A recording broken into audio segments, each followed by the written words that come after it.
Welcome back, guys. Today, I will be doing a review on the Dehancer plugin for Adobe Premiere. Today, we'll be diving into the exciting world of professional color grading and exploring the capabilities of this powerful tool. Let's get straight to it and uncover the incredible potential that the Dehancer plugin brings to your post-production workflow.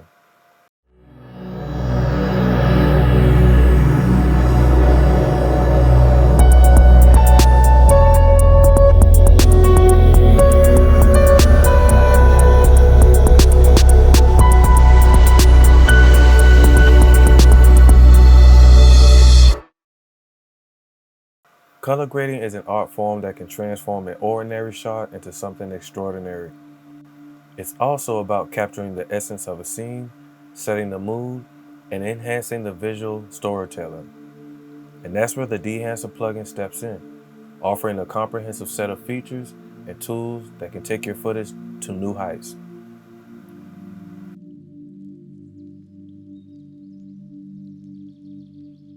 Developed by Dehancer, a leading innovation in professional color grading solutions, this plugin for Adobe Premiere is designed to streamline your editing process and empower you with the tools you need to create stunning visuals that leave a lasting impression. Throughout this review, we'll dive deep into the capabilities of the Dehancer plugin. We'll explore its key features, its user-friendly interface, and how it can revolutionize your color grading workflow. From advanced grading controls to film emulation options, we'll take a closer look at why the Dehancer plugin has gained such high praise from industry professionals all over the world.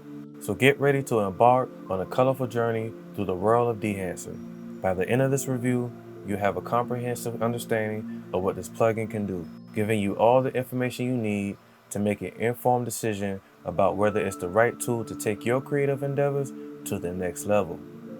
Now, let's dive right into the Dehancer plugin for Adobe Premiere and uncover the endless possibilities that await you in the realm of professional color grading. Before we begin exploring the Dehancer plugin in action, I want to make it clear that this review is completely unbiased. I'm committed to providing you with honest opinion and offering constructive feedback based on my experience with the plugin. Transparency is key, and my goal is to give you a genuine assessment of its strengths, weaknesses, and overall performance. So let's dive into this review and see what the Dehancer plugin has to offer.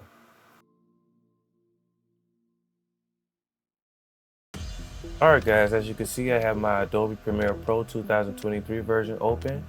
And the first clip you see is of these kids from high school and in college out here practicing with the quarterback coach to improve their skills. I shot this in a log C with my Sony.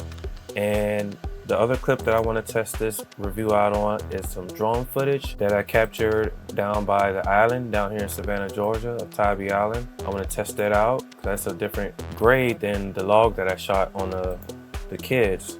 And the last clip I want to test it out on is of some footage that I shot at the Juneteenth Festival down in Savannah at Forsyth Park. As any color grading, you can actually add the plugin directly to the clip, or you can do what most people do is just create an adjustment layer. It's what I like to do also, to stack on top of that, and then you can apply your color grade to the adjustment layer and make adjustments on that. So that's what we're going to do to start off. So I'm going to go to my my bin where I have these football clips stored at. Then I'm going to click on this new item and just add an adjustment layer. Click OK.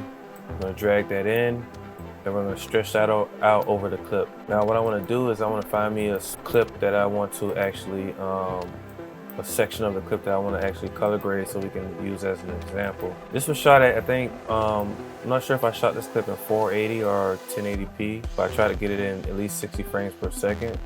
Can't really use this clip right here. I did slow it down to about 75%. Let me play and test it out.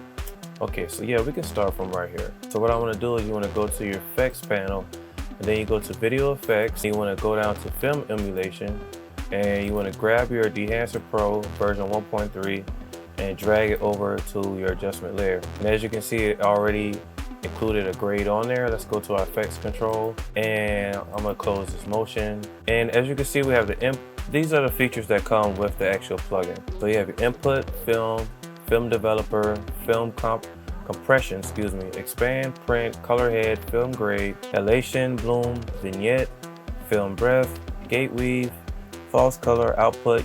You can also create LUTs with this. I'm assuming after you created your style or your color grade, you can actually create a LUT, and your device, which I had to set up for my trial version for this so I can test out this plugin. So what I want to do is I want to dive into the input first. All right, now that we have the input first, as you can see, it's already set to Ret 709.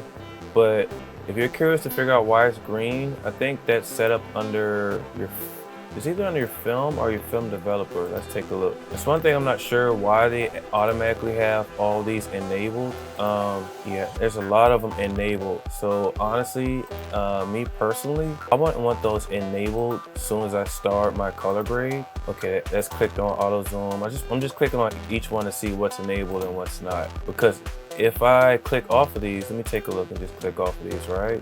Let's see what happens. Okay, so it was the film selection that had it like that. I would probably have to say that's probably part of my feedback. I wouldn't want that selected already. I would want it to start from scratch, just like this. I'm not sure if that's my fault when I did the setup, that I had to click on anything, but I didn't see that. The setup was pretty good as far as the install.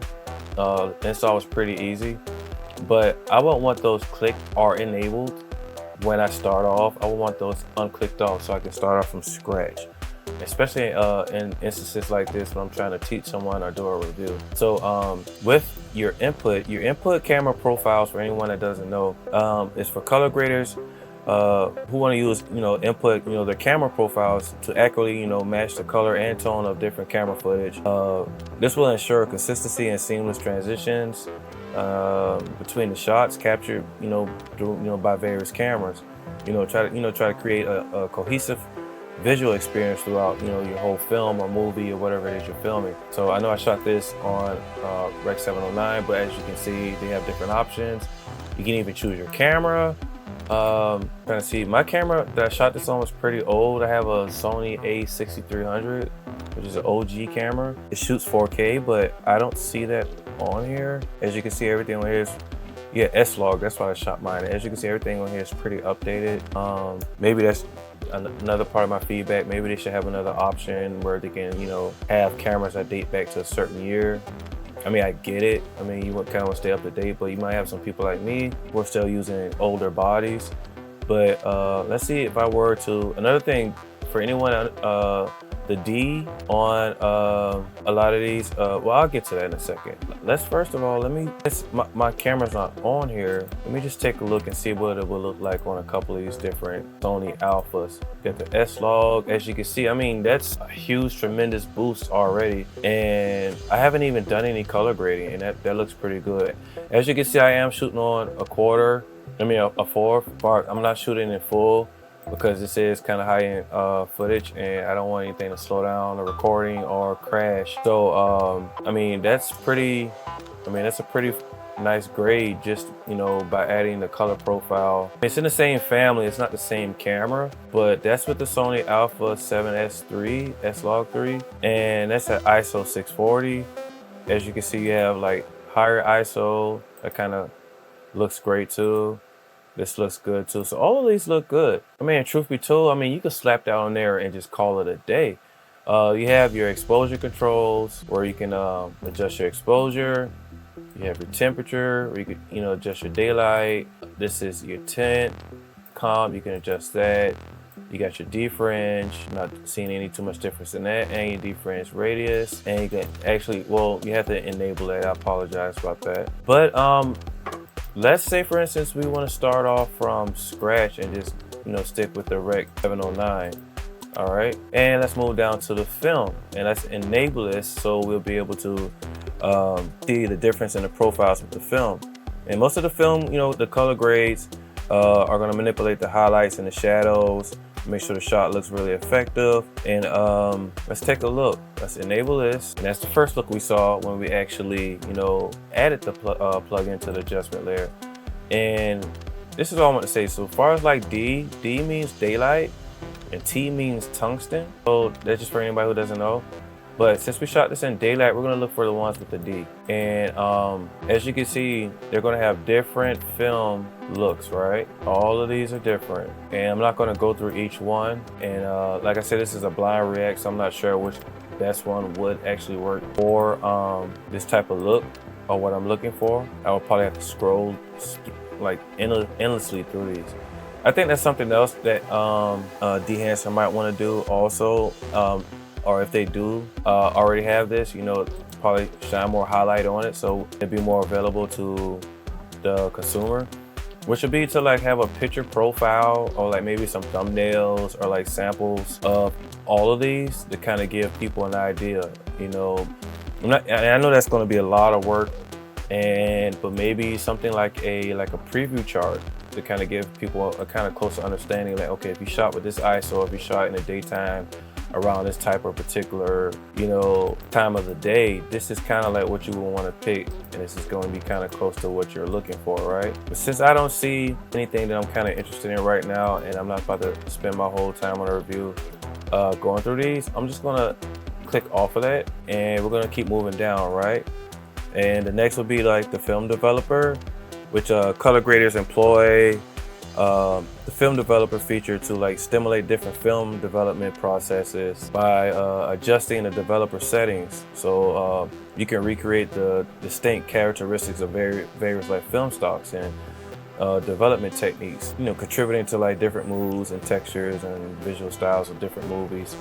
And this will kind of be like research you have to do when you're in on like specific movies that you like, that might, you know, inspire you, and see what the directors are using and what the color graders on these films are using to get these specific type of looks. So I don't have any favorites right now, but we're going to test this out, right? Let's click on enabled, and as you can see, you have your contrast boost. That looks when you lower it and when you actually increase it. I actually like that. That looks pretty good. And you got your gamma correction. I think I'm gonna drop that down to about -12 and bring this to about 55. Let's just keep these around even numbers. Let's just do -10. And you got your color separation. As you can see, this looks really good. Let's do 100. And you got your color boost. It's too much saturation. I kind of like it about right. Let's do 50. So as you can see, before and after, and that's without me using any film, but I am using the film developer, and I'm still using my input at Direct 709, and this looks amazing. Next, you want to go down to your film compression. We could take a look at that. The film compression is intentionally to reduce like the dynamic range of the shot, and you know, it's more for like evoking a specific mood or aesthetic, such as creating a vintage or a retro look. As compressed film stocks often, you know, exhibit reduced contrast and enhanced shadow detail. So let's enable this and take a look. As you can see off the bat, what it's doing to the clouds, right? It is kind of like compressing that, and it's giving more of a retro look, but I don't want it too compressed. I like the way it's popping. So if we do enable, let's take down the impact, right? Let's drop the impact down. So let's do about 15. And I don't want to mess with the white point or the tonal range, but the white point does give a little pop when I bring it up to like, let's say 65. Got your tonal rate at 30. Let's see what it looks like if we drop it and increase it. Not too big of a difference. Let's just keep it at 30. And you got your color density. Don't see too much change there. So let's just keep that at 50. Let's try to play this and see what it looks like so far. Yeah, it looks good. I mean, really good. Yeah, let's go back to the adjustment layer. Let's close down the film compression. Let's go to your expand, and let's take a look and see what this is going to do for us. All right, let's enable this. As you can see, it's more on the black point. Let's increase that. We don't want to mess with this or the white. No, I like the way it's looking. We really don't have to expand anything. As far as profile, you do have the option for normal and luma. We're just going to unclick off of that and go close that down. Then we have our print, right? So with print, you're going to have different profiles as well.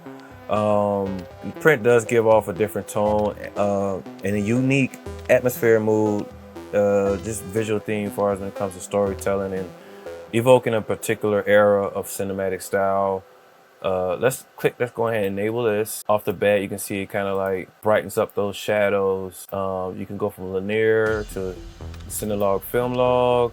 You have your Fuji print film style, you have your Kodak, and you have your glossy paper look. Take a look before and after. Then you have an analog range limiter, and that actually looks pretty good. It kind of cuts in the saturations. I actually like this, actually. I like this right here. Let me see if it's the same with the rest of them. No, it actually looks better with this. Okay, and let's see, check out the tonal contrast. See, I can actually bring that contrast back, do it to about maybe 10. I don't want too much black. I'm looking at the black part of his hair right here. I don't want it too black.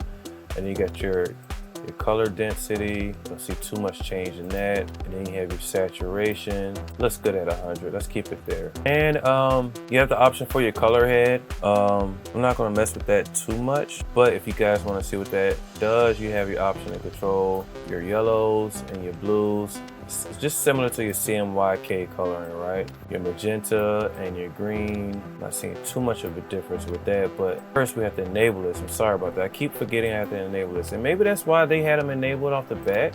I'm not sure. But again, I would rather have them unclicked off. As you can see, yellow, blue. I feel like that'll run up the RAM on the computer, honestly. I could be wrong, but I still like the option of, starting from scratch, And you have your shadows, where you can control it in your shadows. And this looks pretty good too. Now this really is for those who really want to get into like detailed color grading, especially if you're dealing with like fashion or some serious film, because you can control the colors in these specific areas.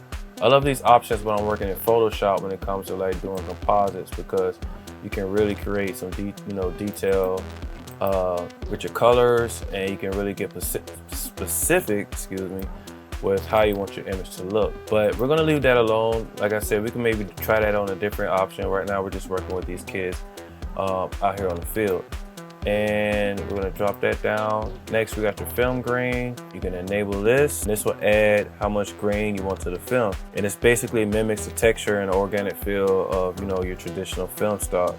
But be careful with the grain structure, because it can look super gritty, and you don't want to, overwhelm it. But it is your option. Your film type, you have your negative and your positive film type. You got your negative. I actually like the film better on this one. And you have your amount, you got your size of the grain, how you want it to look, and you have the amount. I actually want to tone this down. Let's try to bring it down like maybe 10. Try to zoom in a little bit here. And let's get my little hand, dude. You can take a look here. Got to play the pause quality is on full. All right, let's keep it there. Where'd my buddy go at? Like I moved around too much. All right, as you can see, and let's maybe bring this down to like 5. I want some grain, but not too much grain. There we go. Let's take a look and see. Yeah, I like that. It's gonna play back. All right, let's keep it there. I don't want to slow anything down, but I actually like the grain, but more if I was doing a film. And let's bring this down to 2 and see what that looks like. Yeah, that looks too good. I don't want to look too grainy on this shot, all right? But that's what your film grain option is for, all right? Next, you got your halation, and this creates a soft, like dreamy glow around like the bright areas of the shot. And this technique can be used to like enhance the highlights and kind of a touch of a romance, ethereal quality to like specific scenes, or just to evoke a specific cinematic style. But I don't think we're gonna use it too much on here, because these guys are out here playing football. I don't want them like glowing like that. But this is what the effect is for, all right? To add like a glow effect around, bright areas of the shot. These guys are here playing football and they're sweating. I don't want that type of look. Same with the bloom, is to create like a diffused glow around bright elements, but it's a little more gentle and subtle. Let's enable that. You see what it did there, like the little glow, it just popped up around them, like a little subtle glow. Even though it's nice, I would probably rather see that more over on a fashion film or like a beauty film. But the option to have that is really nice. I love that. And of course, your vignette. We all know what the vignette is for. To create that nice, dark, desaturated look around the edge of the frame, which is going to draw more attention to the subject in the front. as you can see. And I actually like that. Let's take a look and see. We got your exposure. Okay, so when you bring it down and you can increase the size of it. The whole goal is a vignette, you know, just to draw attention to the person in the front, or the subject in the shot. As you can see the amount, see the vignette right there? You got your exposure, you got the size of it. So if you want to bring it about right there, and then start feathering it, that's what your feather is gonna look like. And you can change the aspect, ration, there you go. That looks pretty good right there. I like that. And let's say we just bring the exposure to maybe -1.3. There we go, I don't want too much. All right, and what else? We got your film breath, which is to simulate, like, you know, subtle fluctuations in the exposure and the color temperature that occurs during like film projection. You know, this technique adds, you know, like a natural and dynamic element to the footage. So I'm not sure if we're gonna keep that on here, but let's enable it. And that's what it's supposed to do, is create, like, you know, subtle, you know, fluctuations throughout the film. I don't think we're gonna use that. But you do have the option to use that if you want. And the gate weave is for replicating like slight wobbling or movement of film, you know, frames with a projector.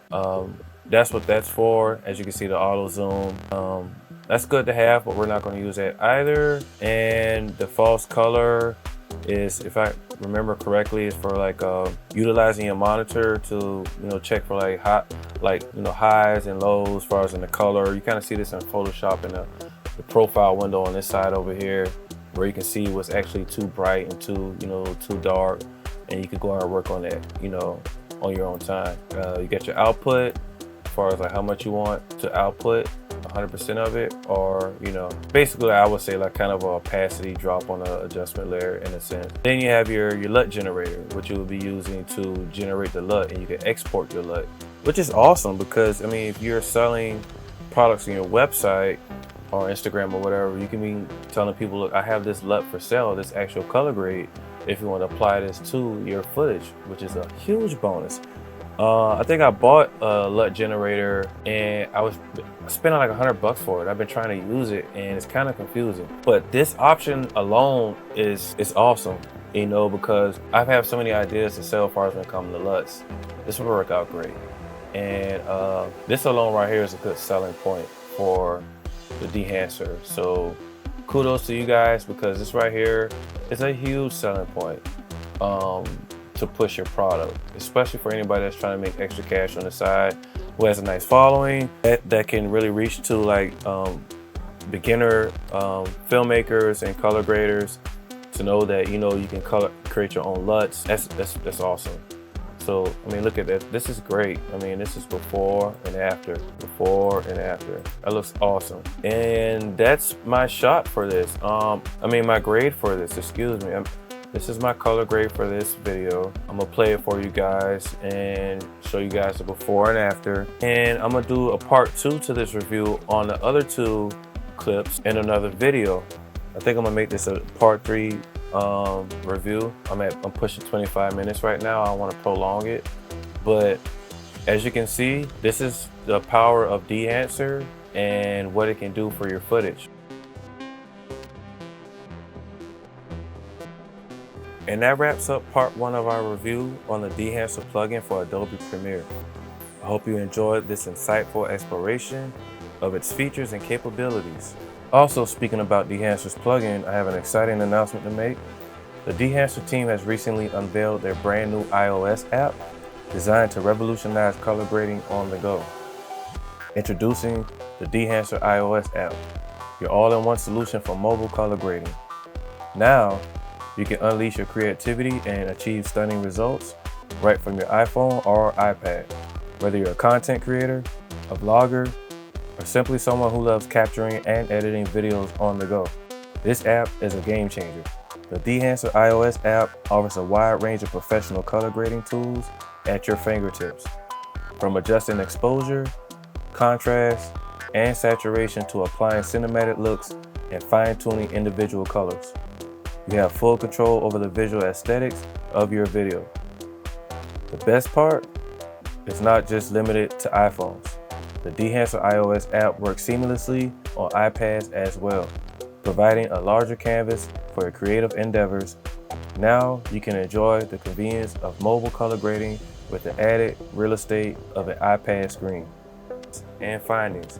Don't forget to subscribe and hit that notification bell so you won't miss out when we release the next installment. Thank you for joining me on this journey, and I hope you've learned something valuable. Until next time, happy editing.